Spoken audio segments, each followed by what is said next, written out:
Hi Esther. So this is the app that I use. This one is called KineMaster. That site up on it. When you're creating videos, you come here where there is create. So I was creating this Kalangala video. These were adverts also. So I was creating this Kalangala video. Site up on it.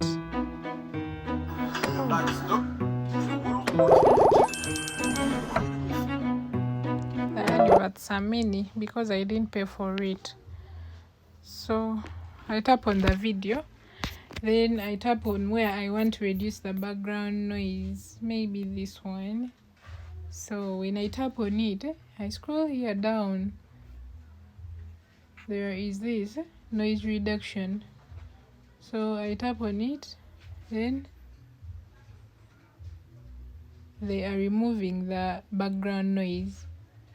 So all the background noise is now removed. That's how it works. So for me, I use KineMaster. It does everything for me.